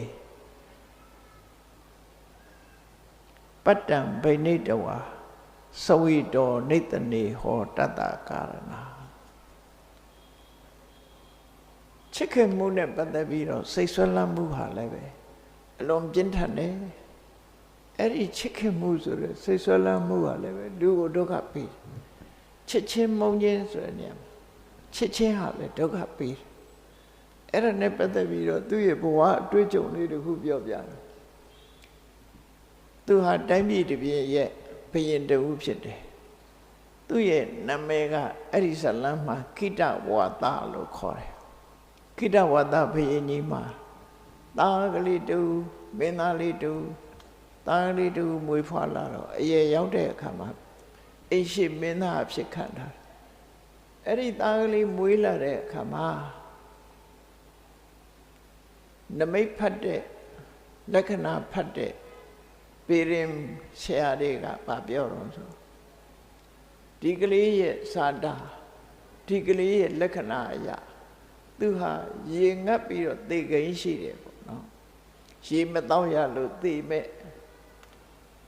အမှတ်သားပါနေတယ်ရေပြတ်ပြီးတော့ရေငတ်ပြီးတော့သေထက်သေလိုက်မယ်ကျွတ်တင်ပြီးတော့ဟောကိန်းထုတ်တာအဲ့ဒါကိုဘုရင်ကြီးကစိုးရိမ်တော့သူသားလေးရေမကတ်ရအောင်ဆိုမြို့တဲ့ကောင်မှလည်းရေကန်နေရေအိုးစင်နေဥယျာဉ်မှလည်းရေကန်နေရေအိုးစင်နေလမ်းဘေးတွေမှလည်းပဲရေကန်နေရေအိုးစင်နေတိုင်းပြည်မှာအနှံ့အပြားရေကန်ရေအိုးစင်နေလှုပ်ထားပြီးဘယ်တော့သွားသူသားနဲ့အတူသွားလေးရှိတယ်အဲ့ဒါလို့နဲ့စောင့်ရှောက်ပြီးမဲ့လို့တရက်တော့ဒီမင်းသားကမြို့ပြင်ကိုထွက်သွားတယ်မြို့ပြင်ထွက်သွားတဲ့အချိန်လေးမှာသူ့ချမ်းရံပြိတ္တတွေအားလုံးချမ်းရံနေနဲ့ထွက်သွားတဲ့အခါမှာလမ်းမြပစ္စေကဗုဒ္ဓတပါးတွေ့တော့လူတွေအားလုံးကပစ္စေကဗုဒ္ဓကိုကြည်ညိုမြတ်နိုးစွာရှ िख ိုးကြအယုသိပေးကြတယ်သူ့နားမှာတယောက်မှမရှိဘူးသူ့ကိုကြောပေးပြီးတော့ပစ္စေကဗုဒ္ဓကိုပဲဝိုင်းပြီးတော့ရှ िख ိုးကြအဲ့ဒီချိန်လေးမှာသူကပစ္စေကဗုဒ္ဓကိုရှ िख ိုးရမလားဆိုပြီးတော့ဒေါသထွက်သွားပြီးတော့ပစ္စေကဗုဒ္ဓဒီအနီးချင်းကပ်ပြီးတော့အရှင်ဘုရားဆွမ်းရပါလားလို့ဆိုရပါပြီလို့ပြောတဲ့အခါပစ္စေကဗုဒ္ဓထဲကတပိတ်ကိုယူပြီးတော့ပေါက်ခွဲတယ်ပစ္စေကဗုဒ္ဓရဲ့ဆွမ်းတွေကိုခြေထောက်နဲ့လဲပြီးတော့မြေကြီးပေါ်မှာအနှံ့ပြလှုပ်တယ်အဲ့ဒီခါမှာပစ္စေကဗုဒ္ဓကသူ့ကိုကရုဏာစိတ်နဲ့ကြည်တာဩဒုက္ခရောက်ရှာတော့မယ်ပစ္စေကဗုဒ္ဓရဲ့တပိတ်ကိုပေါက်ခွဲရုံမှာကအစားအစာတွေကိုခြေနဲ့နင်းဖြစ်ပြီးတော့ဒီလိုစောကားရတွေ့တော့ပစ္စေကဗုဒ္ဓကသူ သူ့ကိုကြည့်ပြီးဩတနာစရာဒုက္ခရောက်ရှာတော့မယ်လို့ကြည့်တဲ့အကြည့်ကိုသူကဘာကြည့်တာလဲသူ့ကိုမကျေနပ်ဘာမလုပ်နိုင်ဘူးသူဟာဘုရင်သားတော်ဖြစ်တယ်ပေါ့ဘုရင်သားတော်ဖြစ်တယ်သူ့ကိုဘာမှလုပ်လို့မရဘူးဆိုပြီးစော်ကားမော်ကားလှုပ်လိုက်တဲ့အခါပိစိကဗုဒ္ဓဟာသောမဘဝေးဝေးရပဲနဲ့ကောင်းကင်ကိုပြန်ပြီးတော့ကြွသွားတယ်ပိစိကဗုဒ္ဓလည်းကြွသွားရောသူခန္ဓာကိုယ်မှာသူလုံးလိုက်တဲ့အကုသိုလ်စော်ကားလိုက်တဲ့အကုသိုလ်ကချက်ချင်းအကျိုးပေးတော့ခန္ဓာကိုယ်မှာမီးလောင်တယ်လို့ပဲချက်ချင်းပူလာကြီးလောင်လာကြီးလို့ဖြစ်လာတယ်နော်ပူလာကြီးလောင်လာကြီးဖြစ်တဲ့အခါကျတော့ရေပေးကြလို့ဆိုအခါကြည့်လိုက်တဲ့အခါမြစ်ချောင်းအိမ်ဘယ်နေရာမှရေရှာလို့မရဘူးရေကန်တွေကလည်းအကုန်ခန်းလူတွေရှိတဲ့ထဲကရေတွေအကုန်လုံးပြတ်ထွက်သွားတယ်သူစီရေလုံးဝမရောက်နိုင်တော့အဲ့ဒါနဲ့သူကရေငတ်ပြီးတော့သေဆုံးပြီးဘေးရင်ဆရာတွေဟောထားတဲ့အတိုင်းရေငတ်လို့သေဆုံးမြေမြူပြီးနောက်ဆုံးဝိဇင်ငရဲရောက်သွားတယ်ပိစိကဗုဒ္ဓကိုပြစ်မှားတဲ့အကုသိုလ်ကချက်ချင်းကျုပ်ပေးလိုက်တယ်ဒီသတင်းကိုကိတဝါဒဘုရင်ကြီးကကြားတဲ့အခါမှာသားပေါ်မှာချစ်တဲ့စိတ်ကအလွန်ပြင်းထန်သည့်အတွက်ကြောင့်တောကတွေဖြစ်တယ်လူဆိုတာတောကဆိုတာစိုးရင်စိတ်ပူလောင်စိတ်ရှင်နေနှလုံးထဲမှာမခံနိုင်တော့အောင်ပူလောင်တဲ့စိတ်တွေတောကဆိုဖြစ်တယ်အဲ့ဒီတောကဟာဘာကြောင့်ဖြစ်တာလဲဘုရင်ကြီးကစဉ်းစားတော့အယံတောကောပိယဝတ္ထုတော်ဥပ္ပစီချစ်ခင်ခြင်းဆိုတဲ့အယံဝတ္ထုကနေပြီးတော့ချစ်သူခင်သူကိုအကြောင်းပြုပြီးတော့ဒီတောကဆိုဖြစ်တယ်မှန်တယ်ကိုယ်နဲ့မသိတဲ့လူတစ်ခုဖြစ်နေဘာမှဖြစ်ဘူးကိုယ်နဲ့ယဉ်နှီးတဲ့ခင်မင်းနဲ့ဆိုရင်လူတွေဟာတောကဖြစ်ကြတာနောက်ဆုံးမှကိုယ့်ကိုခင်ဆုံးဆိုကိုယ့်ကိုတစ်ခုဖြစ်မယ်ဆိုတောကဖြစ်တယ်ပစ္စည်းဥစ္စာနဲ့ပတ်သက်ပြီးတော့လဲကိုယ်ပိုင်ဆိုင်တဲ့ပစ္စည်းနဲ့ပတ်သက်ပြီးတောကဖြစ်တယ်ကိုယ်မဆိုင်တဲ့ပစ္စည်းဘလောက်တန်ကြီးရှိတောကမဖြစ်ဘူးလူတွေထဲမှာလည်းပဲကိုယ်မသိတဲ့လူသိဆုံးတဲ့သတင်းကြားလဲဘာမှမဖြစ်ဘူးကိုယ်နဲ့ယဉ်နှီးတဲ့ပုဂ္ဂိုလ်ဆိုရင်တောကဖြစ်လာယဉ်နှီးလေးတောကဖြစ်လေးပူရင်လေးပူတောကဖြစ်လေဒီလိုဖြစ်တာနော်ကိုမိသားစုတွေကဆိုမပြောနဲ့တော့အကြီးအကျယ်တောကဖြစ်တာအဲ့တော့ပိယတော်ဇာယတိတောကောဆိုချစ်ခင်မှုဆိုတဲ့တဏှာကြောင့်တောကဆိုတာဖြစ်တာဘုရင်ကြီးကအလေးနဲ့စဉ်းစားပြီးအကယ်၍ငါသားအပေါ်မှာချစ်ခင်စိတ်မရှိဘူးဆိုလို့ရှိရင်တောကလည်းဖြစ်မှာမဟုတ်ဘူးဒါကြောင့်မို့ဒီနေ့ကစပြီးတော့သက်ရှိသက်မဲ့ဘယ်အရာပဲဖြစ်ဖြစ်ချစ်ခင်ခြင်းတွေ့တာခြင်းမရှိတာကောင်းတယ်ဘယ်တော့မှမရှိစေရဘူးလို့သူစိတ်ကိုဒိဋ္ဌံပြီးဆုံးဖြတ်ချက်ချဒီနေ့ကနေစပြီးသူ့ပေါ်မှာချစ်ချင်းဆိုတဲ့ဆွလတ်မှုသူ့မှာမရှိစေရဘူးလို့ဆိုပြီးတော့စိတ်ထဲမှာအဒိဋ္ဌံဆုံးဖြတ်လိုက်တာအဲ့ဒါကနေပြီးဘဝတွေဆက်ဆက်တွေမှာသူဟာတောကဒီချစ်မှုဆိုတာသူ့မှာချစ်ချင်းဆိုတဲ့စိတ်ဆွလတ်မှုသူကင်းသွားတယ်အဲ့တော့ချစ်ချင်းဆိုတဲ့စိတ်ဆွလတ်မှုကင်းသွားတာနဲ့တပြိုင်နက်တောကဆိုတာလည်းပျောက်သွားတာပဲဒါသဘာဝပဲနော် Where there is attachment there is worry ဆိုတာရှိ attachment ရှိတဲ့နေရာမှာ worry ဆိုတာလာတယ်နော် worry ဆိုတာလာတယ်ဒါကြောင့်မို့ချစ်ခင်မှုမရှိတဲ့အရာမှာတောကဖြစ်တယ်ဆိုတော့လောကမှာဖြစ်ဘူးတဲ့ဒါကြောင့်တောကကိုဖယ်ရှားခြင်းလို့ရှိရင်ချစ်ခင်မှုတွေ့တာမှုကိုဖယ်ရှားမှသာဖြစ်တယ်ချစ်ခင်မှုတွေ့တာမှုကိုမဖယ်ရှားနိုင်ပဲတောကကင်းဝေးနေထိုင်ရေးဘလောက်ကြိုးစားတောကဘယ်တော့မှကင်းမှာမဟုတ်ဘူးနော်ချစ်ခင်မှုဆိုတဲ့အရာဒီတောကကိုမွေးထုတ်တတ်တဲ့အရာဖြစ်တယ်လို့ဒီလိုမှတ်သားရမှာဖြစ်နောက်တောကဟာဒုက္ခပေးတယ်လို့ပဲတောကကိုဖြစ်စေတတ်တဲ့ချစ်မှုဟာချစ်ခင်မှုဟာစိတ်ဆွဲလန်းမှုတစ်ခုဖြစ်တယ် အဲ့ဒီစိတ်ဆွလန်းမှုကိုလေဒီဝိပဿနာတရားကျင့်ကြံကြိုးကိုအထုတ်ခြင်းဖြင့်သာလဲချစ်ခင်မှုဆိုတဲ့တဏှာကိုဖယ်ရှားနိုင်မှာဖြစ်တယ်ပေါ့နောက်ဆုံးမှာယဟန္တာဖြစ်တဲ့အခါမှာချစ်ချင်းဆိုတဲ့တဏှာကိုဆုံးသက်ဖယ်ရှားနိုင်မှာဖြစ်တယ်သို့တော့ယောနိသောမနတိကာရဆိုတဲ့မကနဲ့ဆင်ញင်သုံးသပ်မှုအသိဉာဏ်ဖြင့်ကိုယ့်ရဲ့တဏ္ဍမှာဖြစ်ပေါ်နေတဲ့ချစ်ခင်ဆွဲလန်းစိတ်တွေကိုလျှော့ချနိုင်တဲ့အနေအထားရှိပါတယ်လျှော့ချနိုင်အောင်ကြိုးစားအောင်ပါလေ့ကျင့်ကြရမှာပဲဖြစ်တယ်အကယ်၍မလေ့ကျင့်မှုဆိုလို့ရှိရင်ချစ်ခင်မှုဆိုတဲ့စိတ်ဆွဲလန်းမှုသည်ကိုယ်တောကဆိုတာကိုဖြစ်စေမှာပဲဖြစ်တယ်တောကကင်းဝေးတောကကင်းကင်းရှင်းရှင်းနဲ့စိတ်ချမ်းသာကိုယ်ချမ်းသာနေထိုင်ခြင်းနဲ့ဆိုရင်ကိုတောင်မချစ်မိအောင်စဉ်းစားဖို့လိုအပ်မှာဖြစ်တယ်ပေါ့သူတို့ဘာကိုမပြောနဲ့ပစ္စည်းဥစ္စာကိုမပြောနဲ့ကိုတောင်မချစ်မိအောင်ကြိုးစားနေဖို့ဖြစ်တယ်ဆိုတာဒါသက်သေပြထားတာပဲဖြစ်တယ်ပေါ့နောက်တစ်ခါမုန်းစိတ်ဆိုတာမုန်းတာလည်းဆွဲလန်းမှုတစ်ခုပဲလူတွေဟာတယောက်နဲ့တယောက်မုန်းတဲ့စိတ်တွေဟာဆွဲလန်းတယ်အမုန်းတရားဟာ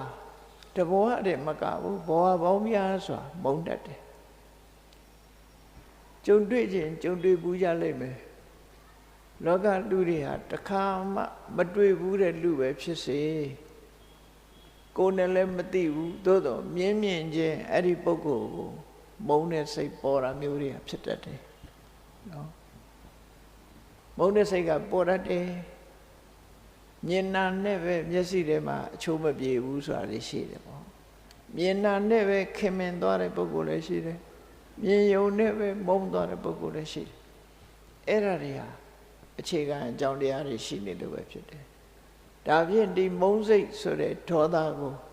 ဘာနဲ့ဖယ်ရှားရမလဲလောကမှာမြတ်စွာဘုရားကတော့မေတ္တာဘာဝိတ္တဘာဒေါသတဘာဟာနာယဒေါသတဘာဟာနာယမုန်းတိတတ်တဲ့ဒေါသကိုဖယ်ရှားဖို့ရာအတွက်မေတ္တာအကျိုးစီးပွားကိုလိုလားတဲ့မေတ္တာစိတ်ကိုဘာဝိတ္တဘာဖြစ်ပွားစေရမယ်လို့သူဟောအဲ့တော့ဒီကနေ့ခေတ်မှာလည်းပဲဒီမေတ္တာဆိုတဲ့သဘောတရားကိုအမှန်ကန်သိရှိနားလည်ဖို့လိုတယ်မေတ္တာပို့တယ်ဆိုတာဒီကနေ့ခေတ်မှာပြောနေကြတာမေတ္တာပို့ခံရတဲ့လူတွေချမ်းသာဖို့မေတ္တာပို့တဲ့လူကချမ်းသာဖို့ဆိုတာကိုလူတွေဟာချမ်းသာဖို့အစဉ်ပြေဖို့အတွက်ပြောလို့ရှိကြတယ်လေဘုန်းကြီးတွေတွေ့ရင်လည်းတပည့်တော်မေတ္တာပို့ပေးပါကျမ်းမာခြင်းလည်းမေတ္တာပို့ပေးပါဒီလိုအဲ့လိုမေတ္တာကိုခံယူပါတယ်ဆိုပြီးတော့လူတွေဟာမေတ္တာကိုအဲ့လိုပြောနေကြတကယ်ကတော့မြတ်စွာဘုရားဟောတဲ့တရားကိုသိချာကြည့်မယ်ဆိုရင်မေတ္တာဘာဖြစ်လို့ပွားရမှာလဲဆိုရင်လူတယောက်သားတစ်ဖက်သားချမ်းသာဖို့အတွက်လားကိုချမ်းသာဖို့အတွက်လားဆိုရင်စဉ်းစားကြည့်မယ်ဆိုရင်မေတ္တာဖို့လို့မချမ်းသာဘူးလားဆိုတော့ချမ်းသာမှာပေါ့သို့တော့မြတ်စွာဘုရားရဲ့ဥတည်ချက်ကမေတ္တာကဘာအတွက်ပွားတာလဲဆိုရင်ရှင်တွေကအမုန်းတရားပျောက်ဖို့ပွားရမှာဖြစ်တယ်အဲ့ဒီဥတည်ချက် target လို့ခေါ်တယ်ပြစ်မှတ်ကိုမရောက်ဘူးတော်များများကမေတ္တာပို့ရင်ချမ်းသာမယ်လို့ထင်ပြီးတော့မေတ္တာဘက်ကိုသွားနေကြတယ်ဆိုလိုတာကကိုယ့်ရင်နဲ့ဘာကြောင့်မေတ္တာဖြစ်စေရတယ်လဲဆိုမုန်းတီးတဲ့စိတ်ပြောင်းအောင်မေတ္တာပွားရမှာဖြစ်တယ်ကိုယ့်ရင်ထဲမှာအမုန်းစိတ်မရှိအောင်လွတ်ဆောင်ခြင်းတစ်မျိုးဖြစ်လို့မုန်းစိတ်မပြောင်းမချင်းကိုယ့်ရင်ထဲမှာမေတ္တာနဲ့မုန်းစိတ်ကိုဖြောင်းနိုင်အောင်လုပ်ရမယ်ဘယ်သူချမ်းသာအောင်မေတ္တာပို့တာမဟုတ်ဘူးဘယ်သူတဦးတယောက်စီးပွားရေးဆင်ပြေအောင်ကျမ်းမာအောင်မေတ္တာပို့ရတာမဟုတ်ဘူး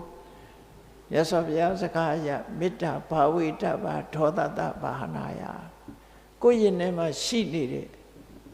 ဒေါသဆိုတဲ့အမုန်းတရားကိုဖယ်ရှားနိုင်မှုအတွက်မေတ္တာပွားရမှာဖြစ်တယ်ပေါ့ကျန်တာကအဓိကမဟုတ်ဘူးဒေါသပျောက်ဖို့ရအဓိကကြတယ်ပေါ့ဒါကြောင့်မုန်းစိတ် မုန်းတီးခြင်းဆိုတဲ့စိတ်ဆွဲလန်းမှုပြောက်အောင်ဘာလုပ်ရမလဲမေတ္တာပွားရမှာဖြစ်တယ်ပေါ့အဲ့ဒါလက်တွေ့ကြတဲ့အရာတစ်ခုပဲ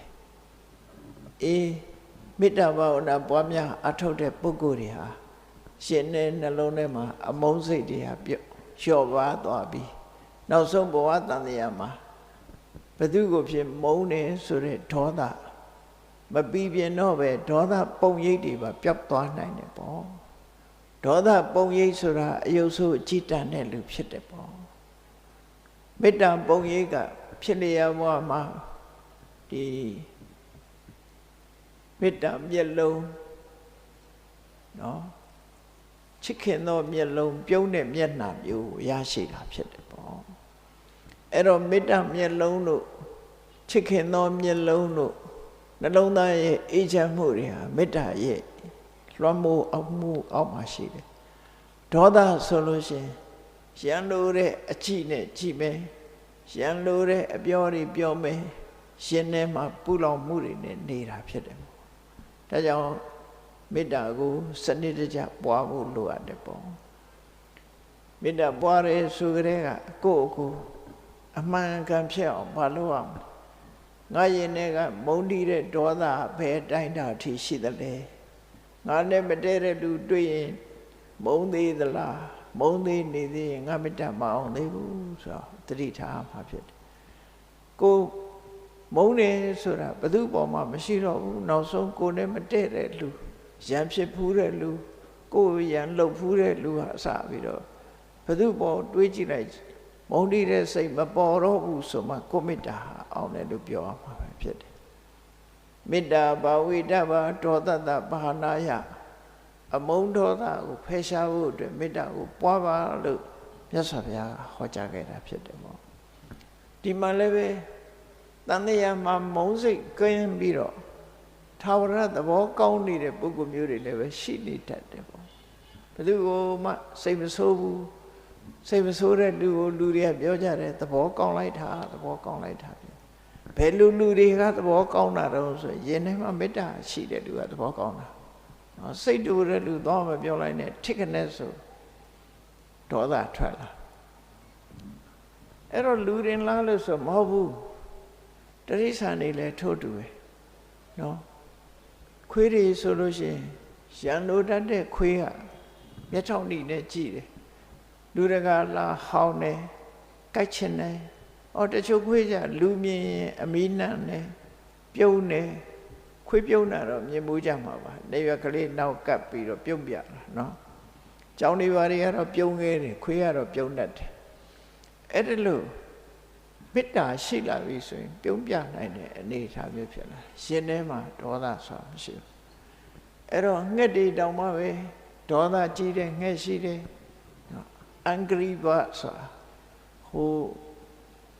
ကျန်တဲ့အရာတွေအကုန်လုံးလိုက်ပြီးတော့ဒေါသဖြစ်နေတဲ့ငှက်လည်းရှိတာဟိုတိရစ္ဆာန်တွေမှာလည်းပဲရှိတယ်နောက်ဆုံးမှာဒီဘယ်သူမှရံမလုပ်ပါဘူးဆိုတဲ့နွားတွေအေးဆေးပါတယ်မျက်စားပြီးအေးဆေးဆေးနေတယ်ဆိုတဲ့နွားတောင်မှပဲဒီရှင်ထဲကဒေါသရှိတဲ့နွားဟာတရှုရှုနဲ့ဟိုလူခွေဒီလူခွေခွေချင်တယ်နွားချင်းချင်းနဲ့ခွေချင်သဘောကောင်းတဲ့နွားကတော့ဘယ်သူမှမခွေဘူးအဲ့ဒါလို့ဘဝတန်တရားမှာသဘောကောင်းသူနဲ့သဘောမကောင်းသူ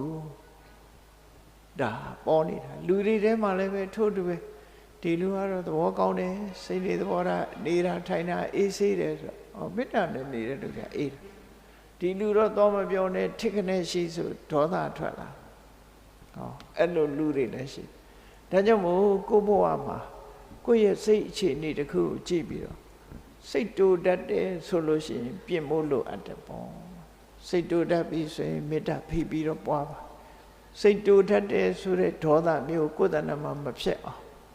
ခရူးဆိုင်ပြီးတော့ထိမ့်သိမ်းဆောက်ရှောက်အောင်မှာဖြစ်တယ်အေး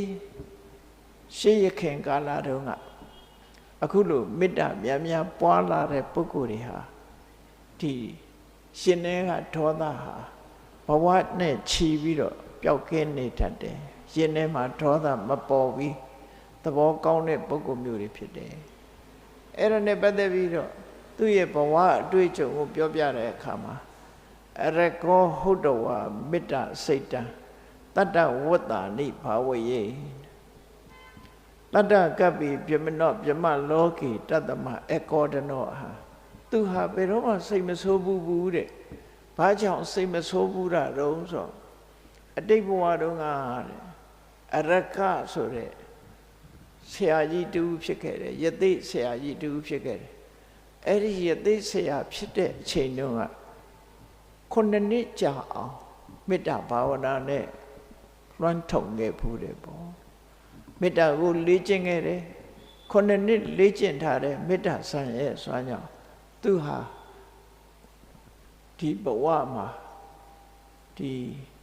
ရှည်လျားတဲ့ကဘာပေါင်း9 ကဘာထိအောင်ပြမပြေမှာစိတ်လုံးဝမဆိုးဘူးတဲ့ပုဂ္ဂိုလ်အနေနဲ့ဖြစ်ခဲ့ဘူးတယ်နော်ကဘာနဲ့ခြီးပြီးတော့စိတ်မဆိုးဘူးတဲ့ပုဂ္ဂိုလ်ဖြစ်ဖို့ဆိုလွယ်တာမဟုတ်လေပြမပြေရောက်သွားတဲ့အခါမှာပြမလောကမှာနေတဲ့အခါမေတ္တာကရုဏာမုရိဒဥပေက္ခဆိုတဲ့ပြမစိုးတရားနဲ့နေတဲ့ပြမတွေမှာစိတ်ဆိုးတယ်ဆိုတာတစ်ခါမှမရှိဘူးအဲ့တော့လောကမှာစိတ်ဆိုးခြင်းတောင်မေ့သွားတော့တဲ့အနေအထားမျိုးရှိတာစိတ်ဆိုးတယ်ဆိုတာဘယ်လိုဖြစ်တာကိုစိတ်ဆိုးတယ်လို့ခေါ်ရမှာတော့ဒေါသဆိုတာဘယ်လိုဟာတော့လို့မေးယူရလောက်သူ့ရဲ့ရင်ထဲမှာပျောက်ကွယ်သွားတယ်သို့သောဒေါသအမြစ်ပါပျောက်ကွယ်တာတော့အနာခံအဆင့်ရောက်သွားရင်တော့လုံးဝဒေါသပျောက်ကွယ်သွားတယ်လို့ဆိုအောင်အဲ့တော့ဒီပုဂ္ဂိုလ်ကတော့အရကဆိုတဲ့ယသိဖြစ်တဲ့အချိန်တုန်းကသူဟာ9 နှစ်တိတိမေတ္တာဘာဝနာကိုပွားခဲ့တာဖြစ်တယ်မြတ်စွာဘုရားကလည်းမေတ္တာဘာဝနာရဲ့ကောင်းကျိုးကိုဟောခဲ့တာရှိတယ်မေတ္တာဘာဝနာပွားတာဟာတဲ့ဒီအဗ္ဗဓမ္မအရေးကြီးလို့ဝေလာမသုတ်တံမှာအကောင်းဆုံးကုသိုလ်ဆိုတာကိုအစဉ်စဉ်ဖော်ပြတဲ့အခါမှာနော်ကျောင်းကြီးဆောက်လှူတဲ့ကုသိုလ်ဟာဒီအများအတွက်အရလေးမျက်နှာမှာလာတဲ့တန်ခါသုံးမဟုတ်အလုံးအတွက်နာခုဖို့ဆောက်ဦးတခုဆောက်လှူတယ်ဒါနထဲမှာတော့ပစ္စည်းလှူတဲ့ဒါနထဲမှာတော့အကောင်းဆုံးပဲဒါဖြင့်ဒီတဲ့ကောင်းတဲ့ကုသိုလ်ရှိလားဆိုရှိသေးတယ်ဒီတဲ့ကောင်းတဲ့ကုသိုလ်ကကိုယ်ဘဝကိုဖရာတရားတန်ခါယရဏသုံးပါးကိုအနှံတဲ့တရဏဂုံကုသိုလ်ဟာကျောင်းဆောက်လှူတဲ့ကုသိုလ်တွေမြတ်တယ်လို့သူဟောတယ်ဒါဖြင့်အဲ့ဒီတဲ့မြတ်တဲ့ကုသိုလ်ရှိသေးလားရှိသေးတယ်၅ ပါးသီလထပ်ပိုးပြီးတော့စောင့်လိုက်လို့ရှိရင်တရဏဂုံသာစောင့်တည်တဲ့ကုသိုလ်တဲ့၅ ပါးသီလပါလိုက်မယ်ဆိုပိုမြတ်ပါတယ်ဒါဖြင့်အဲ့ဒီတဲ့မြတ်တဲ့ကုသိုလ်ရှိသေးလားလို့ဆိုရှိသေးတယ်ဘယ်ကုသိုလ်တုံးဆိုနန္တာလေးတရှူလောက်အချိန်ပိုင်းလေးပဲဖြစ်စေမေတ္တာဘာဝနာပွားပါတဲ့နန္တာတရှူဆိုတာမြမပြေကလူတွေသဘောပေါက်ပါတယ်တဏခါသွေးကြောက်ပြင်းမောမှာတဏခါလေးသွေးပြီးတော့လက်ကလေးနဲ့ယူပြီးနှာဝတိတ်ပြီးတော့ရှူလိုက်တဲ့အချိန်ပိုင်းကိုနန္တာတရှူလို့ခေါ်တယ်နော်အဲ့ဒီအချိန်ပိုင်းလေးပဲဖြစ်စေကိုယ့်ရင်ထဲမှာဒေါသပျောက်သွားအောင်မေတ္တာပွားလိုက်မယ်ဆိုရင်အဲ့ဒီကုသိုလ်ဟာခုနပြောတဲ့ကုသိုလ်တွေလည်းမြတ်တယ်။ဘာကြောင့်မြတ်တာတော့လို့ဆိုခုနကတရဏဂုံနဲ့သီလကသီလကုသိုလ်မြတ်တာဖြစ်တယ်။ကျောင်းလှူတာကဒါနကုသိုလ်တရဏဂုံနဲ့သီလကသီလကုသိုလ်။ဟောဒါနတဲ့သီလကမြတ်တယ်။မေတ္တာဘာဝနာပွားရကြတော့သမထဖြစ်သွားတယ်။ဟောဘာဝနာဖြစ်သွားတယ်။ဒါကြောင့်မို့လို့မေတ္တာဘာဝနာဆိုတဲ့ဒါနသီလဘာဝနာသမထဘာဝနာပုံမြတ်တယ်ဒါဖြင့်ဒီတဲ့ကောင်းတဲ့ကုသိုလ်ရှိသေးလားဆိုရှိသေးတယ်အဲ့ဒီကုသိုလ်ကဘာလို့ဆိုဝိပဿနာကုသိုလ်လောကကြီးကမမြဲဘူးဆိုတာကိုအချိန်တိုင်းတာလေးတစ်ခုအတွင်းမှာပဲလက်ဖြစ်တည်းအချိန်လောက်တိုးတောင်းတဲ့အချိန်လေးပဲဖြစ်စေကိုတယောက်တည်းနေတဲ့အချိန်လေးမှာစဉ်းစားလိုက်ပါဝိပဿနာဉာဏ်လေးဖြစ်အောင်ငါဟာတဖြည်းဖြည်းဥမင်းလာတယ်နော်ငါမှလည်းသိခြင်းသဘောရှိတယ်သိခြင်းတရားကိုငါမလွန်ဆန်းနိုင်ဘူးနေ့စဉ်ငါတဏ္ဍမှာရှိတဲ့ယုတ်တိနတ်နဲ့ဟာအလုံးဟာပြောင်းလဲနေတဲ့အရာသာဖြစ်တယ် ငါနဲ့ငါပတ်ဝန်းကျင်မှာရှိတဲ့သင်္ခါရတရားအလုံးဟာလည်းဘယ်ရာမှမမြဲဘူးအလုံးပြောင်းလဲပြီးနောက်ဆုံးပျက်စီးရမှာဖြစ်တယ်ဆိုတဲ့ဒီအမြင်ကလေးကိုယ်တဏ္ဍာမှာရအောင်ဖြစ်အောင်ဒီအသိဉာဏ်လေးဖြစ်အောင်ကြိုးစားလိုက်ပါကြိုးစားလိုက်လို့အဲ့ဒီအသိဉာဏ်ရပြီဆိုရင်တော့ကုသိုလ်တွေမှာတော့အကောင်းဆုံးလုပ်လို့ရတဲ့ကုသိုလ်တွေမှာအကောင်းဆုံးလို့ပြောကျန်တဲ့ရန္တမဲ့ကုသိုလ်ဆိုတာလုပ်လို့ရတာမဟုတ်ဘူးဝိပဿနာကုသိုလ်ကလုပ်လို့ရဒါဖြင့်ဘာကြောင့်ကောင်းတယ်လို့ပြောတော့ဆိုရင်မမြဲတဲ့သဘာဝတရားကိုဆင်ញင်စဉ်းစားလိုက်တာနဲ့တပြိုင်နက်တွေ့တာမှုမှန်သမျှကိုလျှော့ချနိုင်သွားတယ်။အိုးငါတွဲနေလို့လူချင်းတွဲရင်လေတနေ့ကျတော့ခွဲရမှာပစ္စည်းဥစ္စာတွဲရင်လေသင်္ခါရဆိုတာဘယ်မှမမြဲဘူးဆိုတဲ့အတွေးနဲ့ဆွဲလန်းမှုတွေတွေ့တာမှုတွေကိုလျှော့ချတယ်ဆွဲလန်းမှုတွေ့တာမှုတွေကိုလျှော့ချနိုင်လို့ရှိရင်ရင်ထဲကတောကလည်းရောကျသွားမှာပဲဖြစ်တယ်ဒါကြောင့်ဝိပဿနာကုသိုလ်ကပိုမြတ်တယ်နိဗ္ဗာန်ဆိုတဲ့အငြိမ့်ထက်နဲ့အလွန်နီးသွားလို့မဲ့ကုသိုလ်ကိုရနိုင်တဲ့လမ်းကြောင်းဖြစ်လို့ဝိပဿနာကုသိုလ်ဒီအကောင်းဆုံးကုသိုလ်လို့ဒီလိုဝေလမသုတ္တမှာဟောတာဖြစ်တယ်ပေါ့ဒါကြောင့်ဒီနောက်ဆုံးမှာတော့ဝိပဿနာကုသိုလ်နဲ့ပဲအနှစ်ချုပ်ကြမှာဖြစ်တယ်စိတ်ဆွဲလန်းမှုကိုအောင်နိုင်သူဆိုတာဟာဒီမှာပါထားတဲ့ဇလံအတိုင်းနံပါတ်1ကမနာလိုဝန်တိုးတဲ့စိတ်ဆွဲလန်းမှုအယက်သေးစားတောက်စားပြီးတော့စိတ်ဆွဲလန်းမှုနော်ချစ်ချင်းဖြင့်စိတ်ဆွဲလန်းမှုမုန်းတီးခြင်းလို့ဆိုတဲ့စိတ်ဆွဲလန်းမှုလူလောကကြီးတစ်ခုလုံးကိုလွှမ်းခြုံပြီးလူအတိုင်းဝိုင်းလူအဖွဲ့အစည်းတွေကိုဒုက္ခပေးနေတဲ့ဒီစိတ်ဆွဲလန်းမှုတွေကိုအောင်နိုင်အောင်ကြိုးစားကြရမှာဖြစ်တယ်ဒါမြတ်ဗုဒ္ဓရဲ့ဆုံးမပဲဖြစ်တယ်ဒါကြောင့်တရားချစ်ခင်သူတော်စင်ပြိဿပေါင်းတို့စိတ်ဆွဲလန်းမှုကိုအောင်နိုင်သူဖြစ်ဖို့ရာအတွက်ဘုန်းကြီးတို့တွေဟာအလေးနဲ့ထားပြီးတော့ဆင်ញင်စဉ်းစားတဲ့အသိဉာဏ်ဆိုတာရှိဖို့လိုတယ်အမှန်တရားကိုတွေးရှိဖို့အတွက်တတိဆိုတာရှိဖို့လိုတယ်တတိနဲ့တမ္ပစဉ္ညာတတိနဲ့ပညာနော်တမ္ပစဉ္ညာဆိုတာလည်းပညာပဲတတိနဲ့ပညာဒီနှစ်ခုကိုယ်တဏ္ဍာမှာအမြဲတမ်းဖြစ်စေပြီးတော့